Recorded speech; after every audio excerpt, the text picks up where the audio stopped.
Hi කොහොමද හැමෝම හොඳින් සතුටින් ඇති කියලා මම හිතනවා. ඔන්න අද නම් මම ෂෙයා කරගන්න හදන්නේ මගේ මල් වත්තේ වීඩියෝ එකක් නම් නෙවෙයි. මගේ වට්ටක්ක වැලේ කතාව තමයි අද මම ෂෙයා කරගන්න හිතුවේ. මම මුල ඉඳන්ම වීඩියෝස් මගේ වගාවන් ගැන ඔයාලත් එක්ක ෂෙයා කරගෙන තියෙනවා. වට්ටක්ක වැලත් මම කිහිප පාරක්ම ඔයාලට පෙන්නලා ඇති. හැබැයි හොරා වගේ පොඩ තමයි මං ඔයාලට පෙන්නුවේ. ඉතින් මං වට්ටක්ක මල් පරාගණය කරපු දවසේ ඉඳන්ම වට්ටක්ක පළදාව ගන්නකම් ඒ වගේ මේ ටික උයනකම්ම වීඩියෝස් මම මේකේ එකතු කරලා තියෙනවා.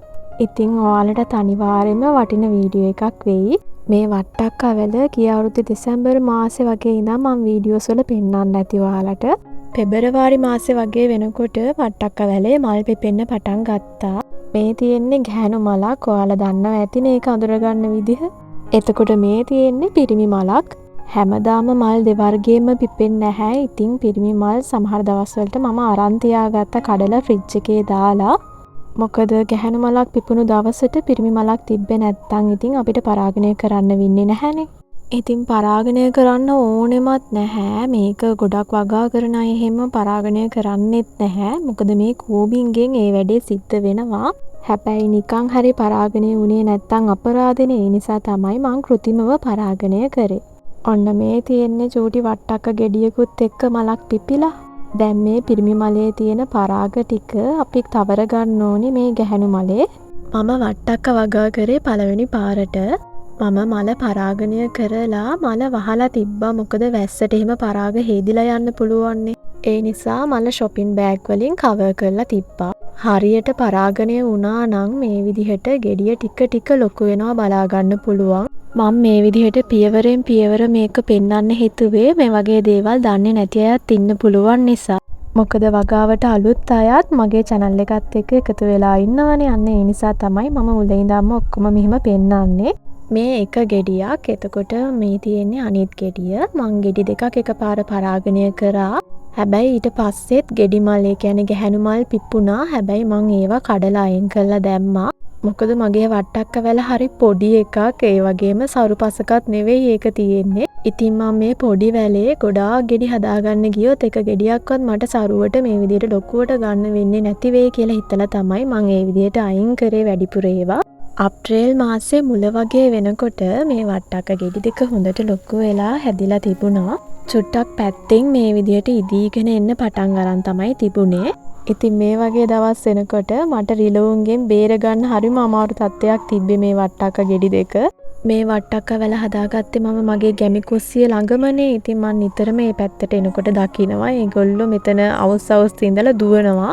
shopping වලින් වහලා මදිය මං භාජන වලින් වහලා බර තියලා එහෙම තිබ්බේ. හැබැයි ඒවත් ඇවිල්ලා අදිනවා.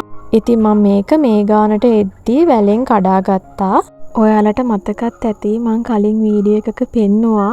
අපේ ගෙදර අලුත් වැටියාවක් වෙන ගමන් තියෙද්දී ඒ වැඩ කරපු අය මගේ මේ වට්ටක්ක පැලේ උඩින් එක කොන්ක්‍රීට් කෑලි අනම්මනම් වගේක් දාලා තිබ්බා. ඒ වැඩෙන් වට්ටක්ක වැලේ එක පැත්තක්ම යට වුණා. හැබැයි ඉතින් බලන්නකෝ එයා වැඩේ අතෑරියේ නෑ. කොහොම හරි ඉතුරු වෙලා තිබ්බ ටිකෙන් දලු දදා වට්ටක්ක වැල හැදිලා මෙන්න මේ වගේ පළදාවක් දීලා තමයි ඉතින් නතර වුණේ.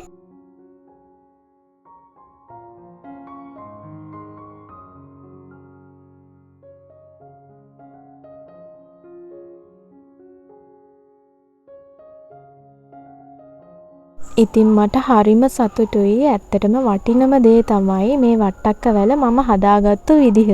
අපේ ගෙදරට රුපියල් 100ක් විතර දීලා ගේන වට්ටක්ක කෑල්ලක තිබුණු ඇට ටිකක් තමයි මං නිකමට හිතිලා පස්වලට යට කරලා තිබ්බේ. වට්ටක්ක පැල කිහිපයක්ම ආවත් මම මෙතන පස සරුපසක් නෙවෙයි කියලා හිතලා මම මට හිතෙන තැන් වලින් ඒවා හිටව ගත්තා. හැබැයි මම එකක් එතනම තියෙන්න දුන්නා. අන්නේ එතනම තියෙන්න දුන්නු වැල තමයි ඔය මට පළදාව දුන්නේ. සරුපස්වල හිටවපු ඒවා ඇත්තටම සාර්ථක වුණේ නැහැ. ඉතින් මට හරිම පුදුමයි මේ වගේ නිකන් ගල් වගේ තියෙන පසක මේ වගේ හොඳට මේ පැලේ හැදුණු එක. මේ තියෙන්නේ වට්ටක්ක වැල මේ වෙනකොට තියෙන විදිහ. ඉතින් මේ විදිහට කලින් තිබුණු කොළ ඔක්කොම මැරුණා. ආයෙත් අලුතින් මේ විදිහට දලු දාලා එතනින් එහා ටික හැදුනා. මේ තියෙන්නේ කලින් වට්ටක්ක ගෙඩි කපපු තැන් එහෙම. ඊට එහා පැත්තෙන් අලුතින් දළු දාලා මේ විදිහට වැල ආයෙත් සරුවට හැදීගෙන යනවා මේ වෙනකොට. මේ තියෙන්නේ මම මේ විදිහටම කුස්සියෙන් අයින් කරන වේලුණු මිරිස් ඇට, එතකොට තක්කාලි ඇට වගේ එක එක දේවල් මෙතනට දාලා මේ විදිහට පැල හැදිලා තියෙන හැටි.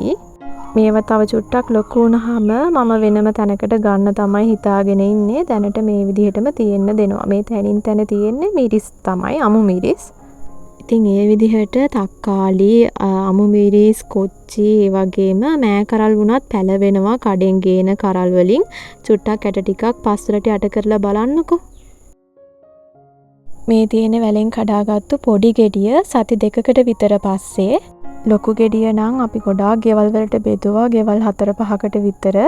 වැලෙන් ගොඩාක් ලපටි කාලේ තමයි මම කඩාගත්තේ. ඉතින් සති 2ක් විතර ගියාට පස්සේ මේ විදිහට හොඳට ඉදිලා තියෙනවා.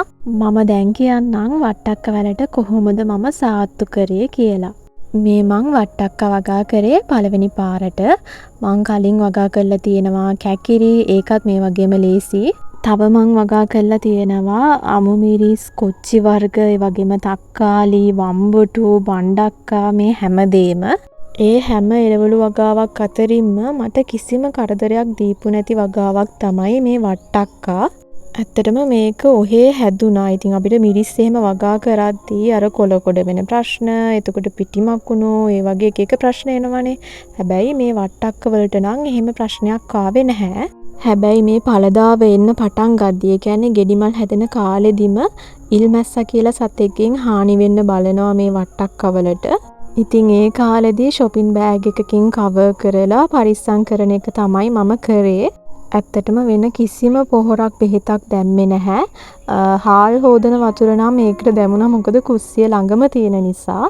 අර බාස් අංකල්ලාගේ අතින් මේක යට වෙලා තිබ්බ වෙලාවේ චුට්ටක් මුල පාදලා මම පැලේට කරදරයක් වෙන්නේ නැති වෙන්න වටේට පොඩ්ඩක් කොල් මුඩු එහෙම තිබ්බා. එච්චරම තමයි මම කළේ. ඉතින් මං හිතනවා ඔයාලටත් මේ වීඩියෝ එකෙන් හොඳ අදහසක් ගන්න පුළුවන් වෙන්න ඇති කියලා. ඉතින් ඔයාලත් කඩෙන් වට්ටක්ක ගෙනාපු වෙලාවක වට්ටක්ක ඇට ටිකක් අරගෙන හිටවලා බලන්න අනිවාර්යෙන්ම. තමන් පැල කරපු බීජකින් පැලේ හැදිලා මේ විදිහට පළදාව දෙනකන් අපි කොච්චරනම් බලන් ඉන්නවද? ඒ විදිහට තමන්ම පැල කරපු පැලයකින් මේ විදිහට පළදාව ගන්න ලැබෙන එක ගොඩාක් සතුටක්. ඒක ඉතින් වගා කරන අයම තමයි දන්නේ.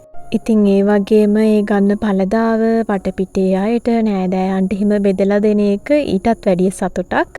අපේ ගෙදර මිදුලෙන්ම අපිට පුළුවන් නම් මේ විදිහට සතියකට කන්න ඇති වෙන්න එළවලු 2-3ක්වත් වගා කරලා ඒ වලින් පළදාව ගන්න. ඒක කොච්චරනම් වටිනවද? දැන් ගොඩාක් අය වගා කරන්න හරි කැමති. ඉඩකඩ නැති වුණත් පෝච්චි වල හරි ගොඩක් අය බලන්නේ මොන හරි පොඩි දෙයක් හරි වගා කරගන්න. ගෙදරක සතියට එළවලු වලට යන වියදමෙන් පොඩි ගාණක් හරි අඩු වෙනවා කියන්නේ ඒකත් ලොකු දෙයක්. ඊට වඩා වටිනම දේ වසවිස බෙහෙත් පොහොර ගහපු නැති අස්වැන්නක් අපිට ලබා ගන්න පුළුවන් වෙන එක. ඒ නිසා ඔයාලත් පොඩියට හරි මොනා හරි වගාවක් පටන් අරගෙන බලන්න. එකපාරක් හරි පළදාව ගත්තී ඉතින් ඒක ආය කරන්න ආස හිතෙනවා. ඇත්තටම මේකත් ඇබ්බැහියක්. මම වට්ටක්ක එක එක විදිවලට හදනවා.